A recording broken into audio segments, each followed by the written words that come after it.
Hello friends, welcome to our channel study career channel में आप सभी का स्वागत है। फ्रेंड, जैसा कि आप लोगों ने प्रीवियस वीडियो में देखा, हम लोगों ने भारतीय कृषि के बारे में चर्चा की थी। भारतीय कृषि के बारे में चर्चा की है। आज हम उसी को आगे बढ़ाते हुए आज हम कृषि के बारे में और कुछ चर्चाएं कर लेते हैं फ्रेंड्स। तो चलिए स्टार्ट करते हैं।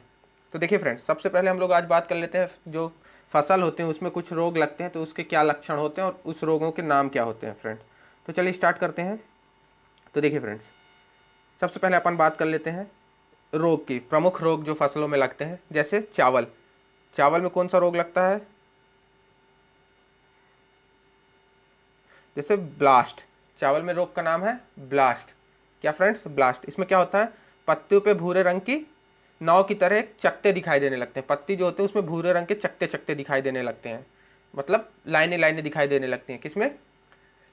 ब्लास्ट रोग में। किसमें? चावल में। फिर उसके बाद अपन बात कर लेते हैं गेहूं। गेहूं की बात करें तो गेहूं में रतुआ। कौन सा फ्रेंड्स? रतुआ। रतुआ में क्या होता है? जो पत्तियां होती हैं उसमें पीले भूरे या काले रंग के धब्बे दिखाई देने लगते हैं। क्या होता है फ्रेंड्स? पीले भूरे या काले रंग के धब्बे दिखाई देते हैं। किसमें? रतुआ में।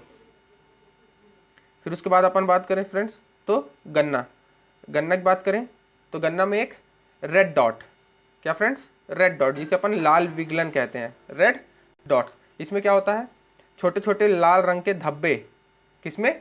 पत्तियों के मध्य बन जाते हैं। किसमें? पत्तियों के बीच में, जो गन्ने की पत्ती होती है उसके बीच में छोटे छोटे लाल रंग के धब्बे क्या हो जाते हैं? दिखने लगते हैं। और जो गन्ने का अंदरी वाला भाग होता है वो भी लाल हो जाता है। क्या हो जाता है? गन्ने का जो अंदर वाला भाग होता है वो भी लाल हो जाता है फ्रेंड्स। तो क्या? जिसमें लाल विग्नल, मतलब रेड डॉट में क्या होता है? जो लाल रंग के धब्बे दिखाई देने लगते हैं पत्तियों के बीच में, और गन्ने का जो भीतरी भाग है वो भी क्या हो जाता है? लाल हो जाता है। अब इसके बाद अपन बात कर ले, फिर गन्ने का एक और है, गन्ने का एक और रोग है जिसे अपन कहते हैं ग्रासी सूट। क्या कहते हैं फ्रेंड्स? Grassy suit. जो उनमें देखिए, जो उसके सत होते हैं उसमें अनेक प्रकार के फल्ले जो होते हैं वो फूटने लगते हैं। डिफरेंट डिफरेंट प्रकार के फल्ले फूटने लगते हैं। किसमें? ग्रासी सूट में। फिर उसके बाद अपन बात करें चना। चना का एक प्रमुख रोग है उखटा। क्या है फ्रेंड्स? उखटा। उखटा रोग में क्या होता है? जो पत्ती होती है वो पीली पड़ के क्या हो जाती है? सूख जाती है। पत्ती जो होती है वो पीली पड़ के सूख जाती है, और जड़ें जो होती हैं वो काली पड़ के गल जाती हैं। उखटा रोग में क्या होता है फ्रेंड्स? जो पत्तियां होती है वो पीली पड़ के सूख जाती हैं और जड़ें काली पड़ के गल जाती हैं। फिर उसके बाद अपन बात कर लें फ्रेंड्स अरहर की। अरहर की अरहर में एक प्रमुख है क्या? तना विगलन, मतलब स्टेम रॉट। स्टेम नहीं फ्रेंड्स, स्टेम रॉट। तना विगलन, तना जो होता है वो उसमें खराब हो जाएगा, रॉट हो जाएगा। तो इसमें क्या होता है? मिट्टी की सतह के पास तने पर भूरे या गहरे भूरे धब्बे निकल आते हैं। क्या हो जाते हैं?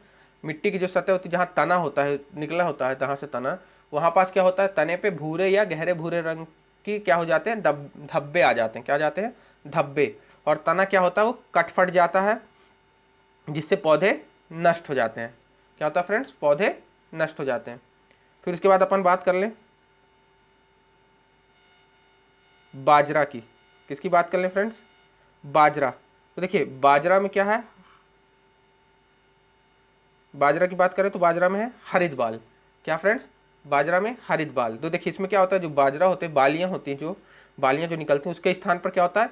टेढ़ी मेढ़ी हरी पत्तियां की सी बन जाती हैं। टेढ़ी मेढ़ी हरी पत्ती बन जाती हैं, जिससे जो पूरी बाली होती है वो किसके जैसे दिखने लगती है? झाड़ू के जैसे दिखने लगती है। किसके जैसे दिखने लगती है? झाड़ू के। और पौधे जो होते हैं वो बौने रह जाते हैं। क्या हो रह जाते हैं? बने नहीं सर फ्रेंड्स, बौने। पौधे क्या रह जाते हैं? बौने रह जाते हैं। क्या रह जाते हैं? बौने।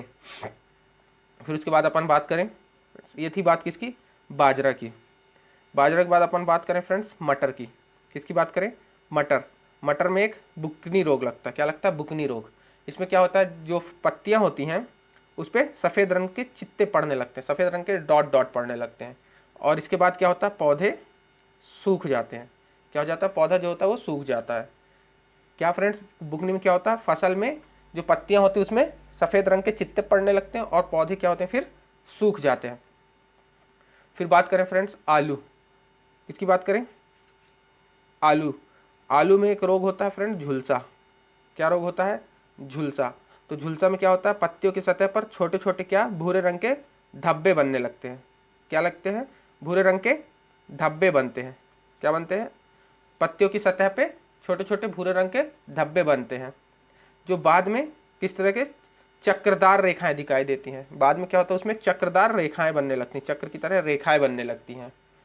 ओके फ्रेंड्स, तो जब इस रोग से जो प्रभाव से जो आलू होते हैं वो छोटे और कम उपज वाले होते हैं, छोटे छोटे बनते हैं। क्या होते हैं? छोटे और कम उपज वाले बनते हैं। और जो होता है पत्ते जो होते हैं इसमें ऊपर जो होते हैं वो काले काले चकते के रूप में दिखाई देने लगते हैं, जो बाद में बढ़ जाते हैं। क्या होता है? पत्ते के ऊपर क्या दिखाई देते हैं? काले चकते दिखाई देने लगते हैं, जो बाद में बढ़ जाते हैं फ्रेंड्स। तो इस तरीके से आप लोगों ने देखा ये कुछ प्रमुख रोग है। क्या है? प्रमुख रोग हैं। मैंने आपको बता दिया कुछ प्रमुख रोग।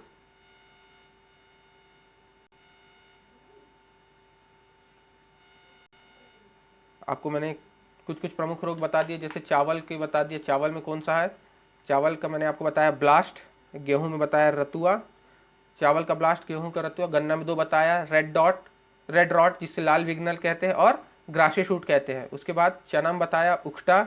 अरहर में स्टेम रॉट जिसे तना विग्लन कहते हैं। बाजरा में हरित बाल।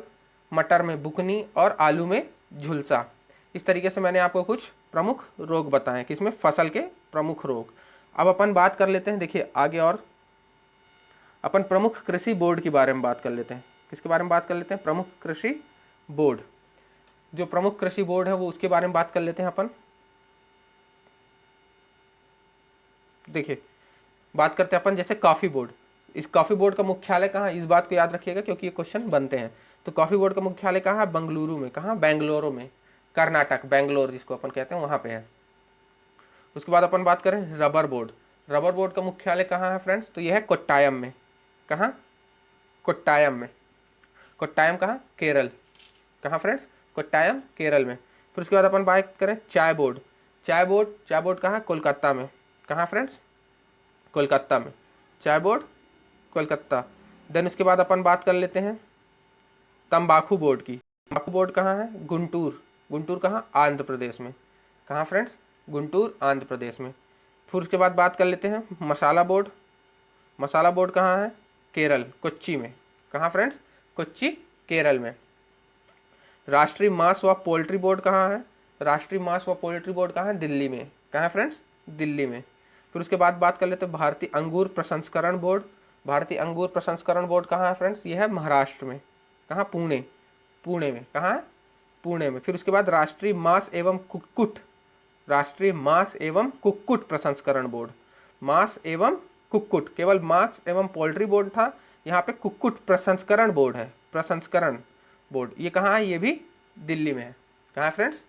दिल्ली में। ये हो गए कुछ प्रमुख कृषि बोर्ड। क्या हो गया फ्रेंड्स? प्रमुख कृषि बोर्ड। अब अपन बात कर लेते हैं कुछ प्रमुख कृषि संस्थान की, संगठन की। प्रमुख कृषि संगठन की बात कर लेते हैं, जिनका मुख्यालय कहाँ कहाँ है। ठीक है फ्रेंड्स, इसमें अपन नेशनल इंटरनेशनल दोनों शामिल किए हैं।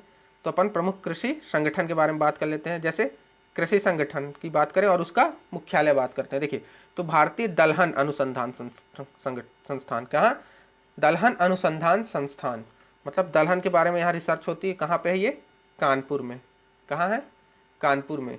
फिर समेकित कीट प्रबंधन राष्ट्रीय केंद्र। समेकित कीट प्रबंधन मतलब कीटों का मैनेजमेंट करने के लिए जो है वो कहाँ पे है? नई दिल्ली में। कहाँ फ्रेंड्स? नई दिल्ली में।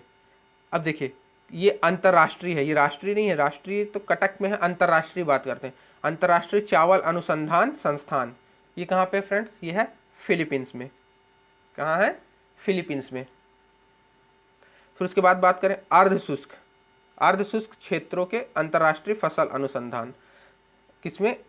अर्ध शुष्क मतलब जो सेमी ड्राई होते हैं, अर्ध शुष्क होते हैं, उसके अंतर्राष्ट्रीय फसल अनुसंधान कहाँ है?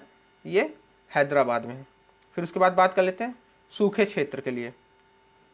ये तो अभी था अर्ध शुष्क के लिए, अब सूखे क्षेत्र के लिए। तो सूखे क्षेत्रों का अंतर्राष्ट्रीय कृषि अनुसंधान केंद्र कहाँ पे है? ये अलेप्पो में। कहाँ फ्रेंड्स? अलेप्पो में। देन उसके बाद अपन बात कर लेते हैं राष्ट्रीय कृषि और ग्रामीण विकास बैंक, जिसे अपन नाबार्ड कहते हैं। क्या फ्रेंड्स? नाबार्ड। नाबार्ड कहाँ है? नाबार्ड मुंबई में है। कहाँ फ्रेंड्स? नाबार्ड मुंबई में। फिर उसके बाद बात कर लेते हैं अपन अंतर्राष्ट्रीय मक्का और गेहूं वृद्धि केंद्र। ये कहाँ है? मैक्सिको में। कहाँ है? मैक्सिको में। तो इस तरीके से ये हो गया कुछ प्रमुख कृषि संगठन या संस्थान। ओके फ्रेंड्स, अब अपन बात कर लेते हैं अपने इंडिया में कुछ प्रमुख कृषि संस्थान है जो उनके बारे में अपन बात कर लेते हैं। ओके फ्रेंड्स, तो चलिए स्टार्ट करते हैं प्रमुख कृषि संस्थानों के बारे में चर्चा करना। तो देखिए, पहला है राष्ट्रीय मत्स्य उद्योग विकास बोर्ड।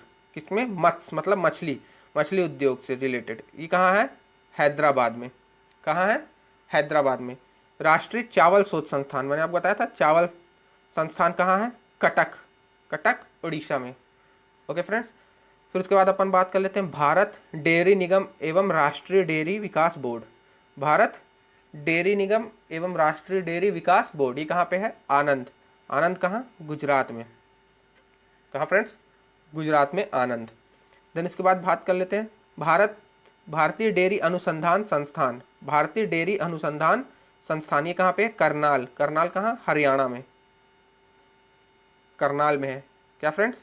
भारतीय डेयरी अनुसंधान संस्थान कहाँ है? करनाल में। फिर उसके बाद बात कर लेते हैं, मैंने आपको बताया था पहले भी, गन्ना प्रजनन जो क्या भारतीय गन्ना प्रजनन संस्थान कहाँ? कोयम्बटूर में है। कहाँ है फ्रेंड्स? कोयम्बटूर में। फिर केंद्रीय कॉफी अनुसंधान संस्थान, केंद्रीय कॉफी अनुसंधान संस्थान कहाँ है? कुर्ग में। कहाँ फ्रेंड्स? कुर्ग में। देखिए यहाँ पे केंद्रीय कॉफी अनुसंधान संस्थान था और उसके बाद है कॉफी अनुसंधान केंद्र। कॉफी अनुसंधान केंद्र कहाँ? चिकमंगलूर में। कहाँ फ्रेंड्स? चिकमंगलूर में। फिर उसके बाद बात कर लेते हैं जूट कृषि अनुसंधान संस्थान की। जूट कृषि अनुसंधान संस्थान कहाँ पे है? बैरकपुर में। कहाँ है फ्रेंड्स? बैरकपुर में। फिर केंद्रीय उर्वरक गुणवत्ता नियंत्रण और प्रशिक्षण संस्थान, किसकी फ्रेंड्स? उर्वरक की, मतलब फर्टिलाइजर की गुणवत्ता को नियंत्रण करना और उसके प्रशिक्षण को लेकर संस्थान, वो कहाँ पे है? फरीदाबाद में। कहाँ फ्रेंड्स? फरीदाबाद में। फिर उसके बाद अपन बात कर लेते हैं टिड्डी चेतावनी संगठन। अभी आप लोग को पता है फ्रेंड्स, टिड्डियों का अटैक हुआ था, फसल बर्बाद की है जिसमें से बहुत सारी, तो उसके लिए भी संस्थान है हमारे यहाँ। तो टिड्डी चेतावनी संगठन कहाँ बना है? ये टिड्डी चेतावनी संगठन जोधपुर में। कहाँ? जोधपुर में। उसके बाद कृषि विपणन एवं निरीक्षण निदेशालय। कृषि विपणन एवं निरीक्षण निदेशालय मतलब एग्रीकल्चर की मार्केटिंग और उसका जो वो है इंस्पेक्शन वाला निदेशालय, वो कहाँ पे है? ये भी फरीदाबाद में है। कहाँ फ्रेंड्स? फरीदाबाद में। फिर इसके बाद और आगे बात कर लेते हैं। देखिए फ्रेंड्स, ये बहुत इंपॉर्टेंट है निदेशालय, इनका आपको हेडक्वार्टर याद रखना है, कहाँ पे है मुख्यालय इनका, इसको आप याद रखिएगा। फिर अब अपन आगे बात कर लेते हैं राष्ट्रीय पौध संरक्षण एवं प्रशिक्षण संस्थान, मतलब पौधों का संरक्षण किया जाएगा, कंजर्वेशन, और उसकी ट्रेनिंग दी जाएगी संरक्षण करने के लिए किस तरीके से किया जाता है। तो ये कहाँ पे है? ये हैदराबाद में है। कहाँ फ्रेंड्स? हैदराबाद में। फिर उसके बाद चौधरी चरण सिंह राष्ट्रीय कृषि विपणन संस्थान। राष्ट्रीय कृषि विपणन संस्थान ये कहाँ पे है? जयपुर में। कहाँ फ्रेंड्स? जयपुर में। फिर केंद्रीय चारा बीज उत्पादन फार्म, केंद्रीय चारा बीज उत्पादन फार्म ये कहाँ? हैसरघट्टा में। कहाँ फ्रेंड्स? हैसरघट्टा में। फिर उसके बाद अपन बात कर लेते हैं विवेकानंद पर्वतीय कृषि अनुसंधान शाला। क्या? विवेकानंद पर्वतीय कृषि अनुसंधान शाला, ये कहाँ? अल्मोड़ा में। कहाँ है? अल्मोड़ा में। फिर केंद्रीय कृषि अनुसंधान संस्थान ये कहाँ पे है?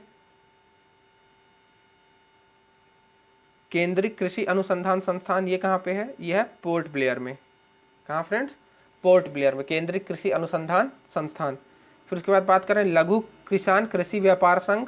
लघु किसान कृषि व्यापार संघ कहाँ है? ये नई दिल्ली में। कहाँ फ्रेंड्स? नई दिल्ली में।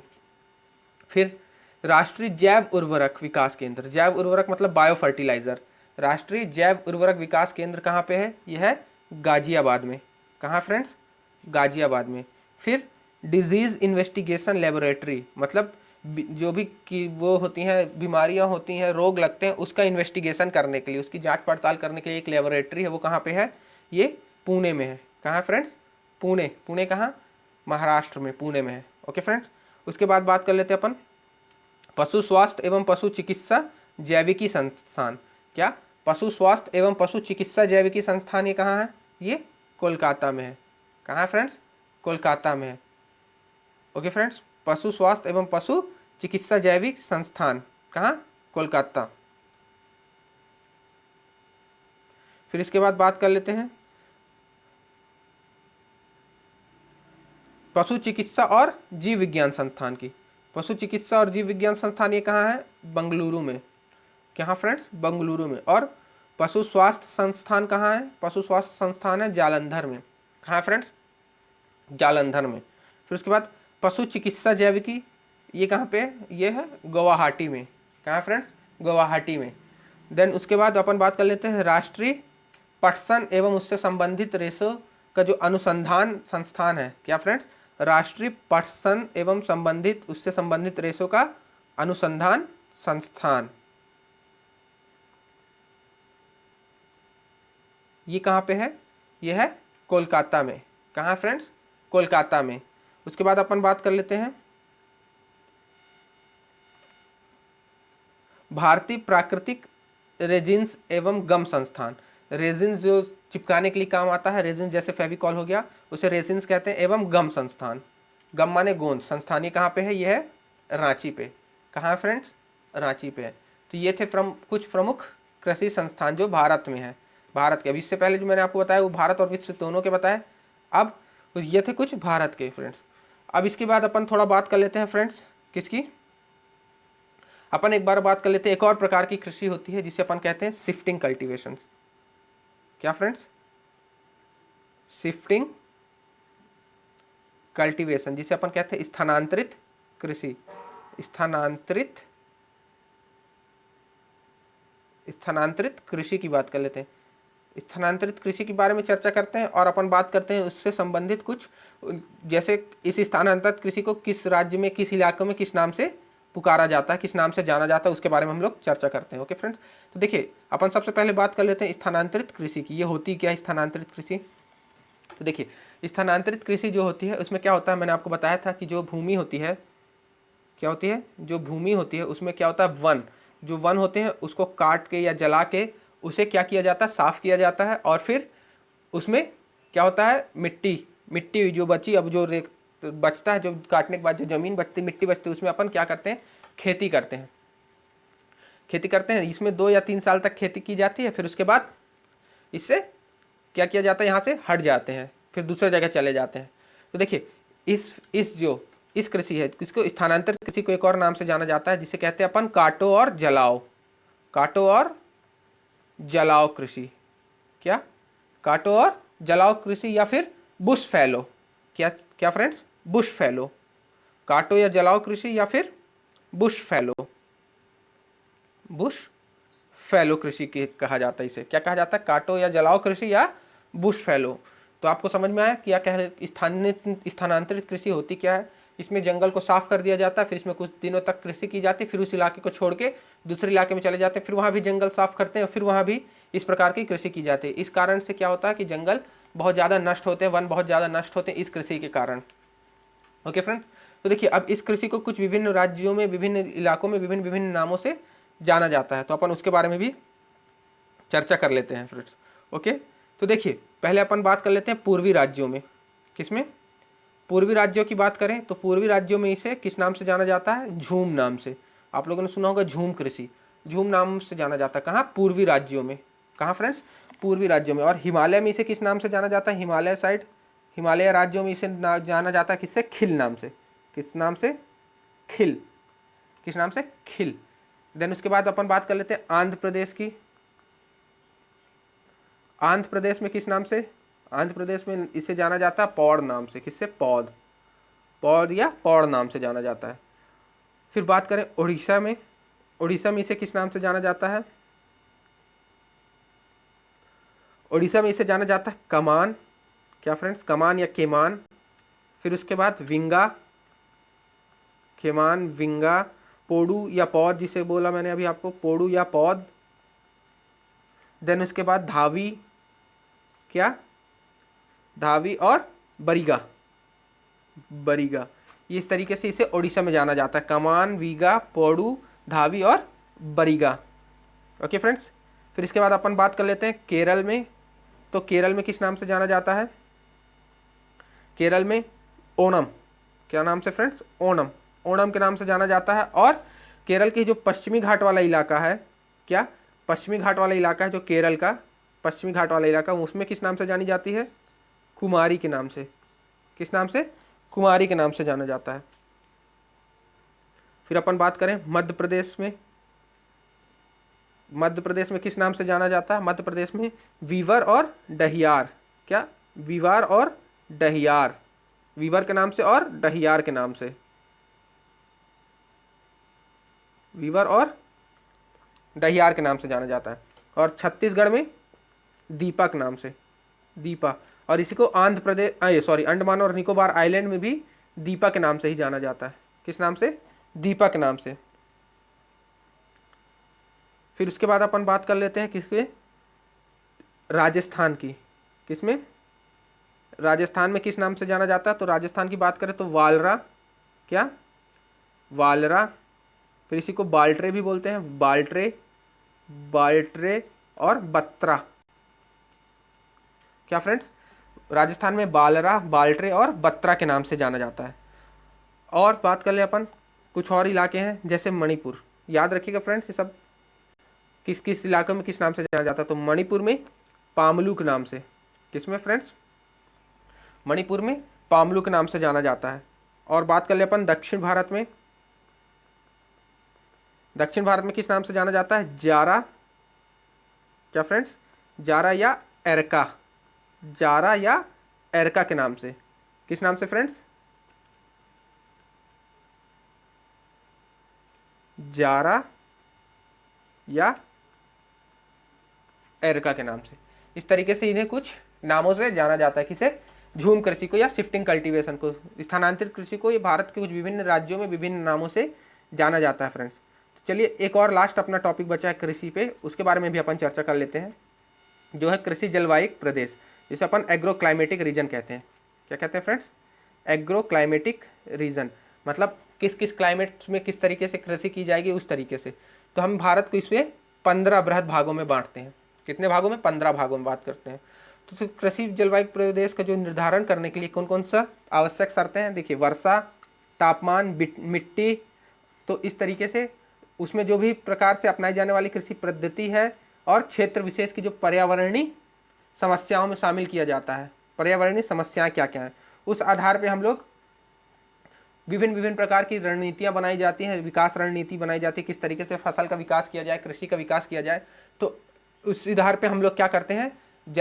जो कृषि जलवायु प्रदेशों को बांटते हैं, इस आधार पे हम लोग कृषि जलवायु प्रदेशों को बांटते हैं। तो हम लोग क्या किया गया है? 15 बृहद कृषि जलवायु प्रदेशों में बांटा गया है। कितने में? 15। तो देखिए कौन कौन से हैं। पहला है पश्चिमी हिमालय, हिमालय का पश्चिमी भाग, ये फ्रेंड्स।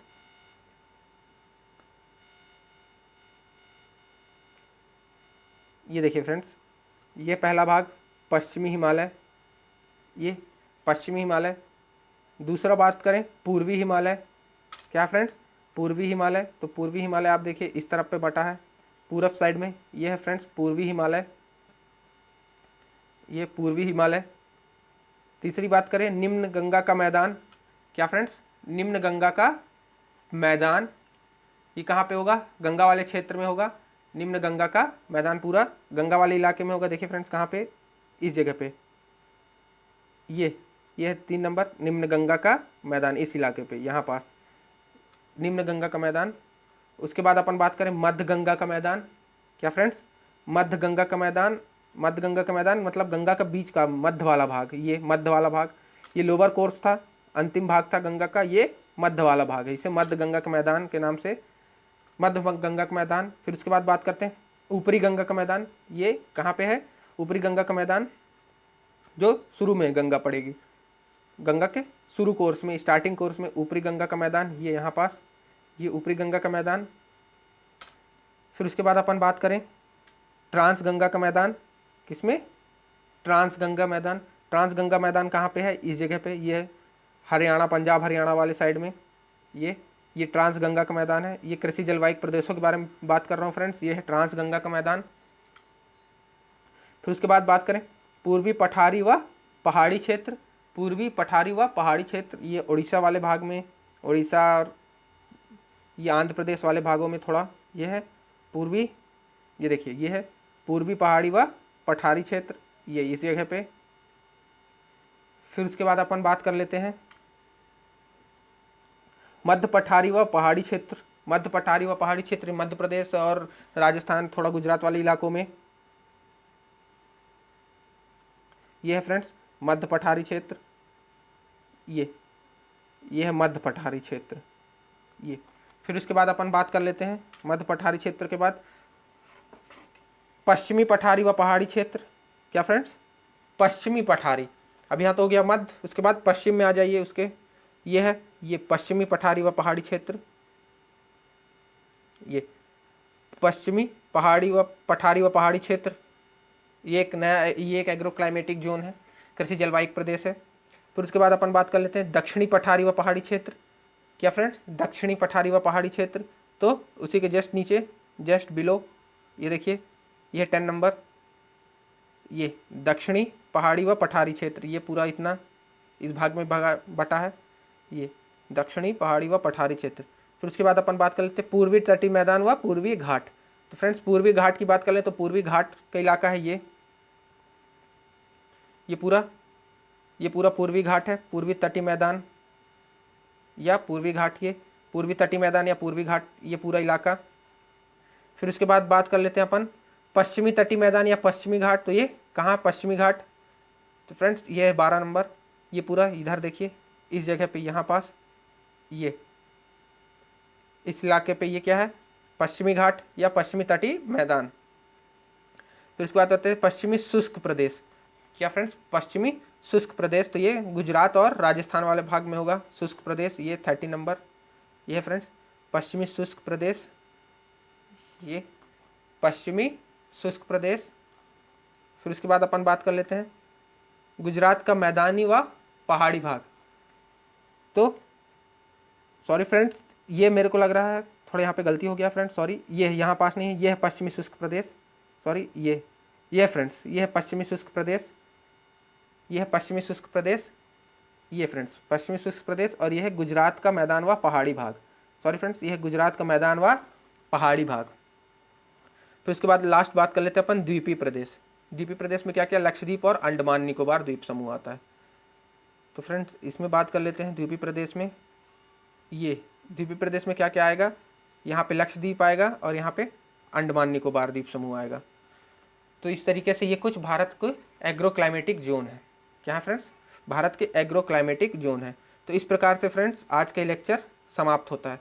आज के लेक्चर में हम लोगों ने भारत में मतलब एग्रो क्लाइमेटिक जोन के बारे में चर्चा कर ली, प्रमुख फसलों में जो होने वाले रोग के बारे में चर्चा कर ली, और प्रमुख कुछ कृषि संस्थान संगठन के बारे में चर्चा कर ली, बोर्ड के बारे में चर्चा की है, और महत्वपूर्ण हम लोगों ने स्थानांतरित कृषि के बारे में चर्चा की है और उसे किस नाम से जाना जाता, किस जगह पे, इसके बारे में चर्चा की है। तो इस प्रकार से हमारा आज का लेक्चर ये फ्रेंड्स समाप्त होता है। तो फ्रेंड्स आशा करता हूँ आज का लेक्चर आपको समझ में आया होगा। तो प्लीज़ फ्रेंड्स इस लेक्चर को लाइक करें, इस चैनल को सब्सक्राइब करें और इस वीडियो को अधिक से अधिक लोगों तक शेयर करें फ्रेंड्स। और इस लेक्चर की PDF पाने के लिए हमारे टेलीग्राम चैनल स्टडी कैरियर को ज्वाइन कर लें। Thank you friends.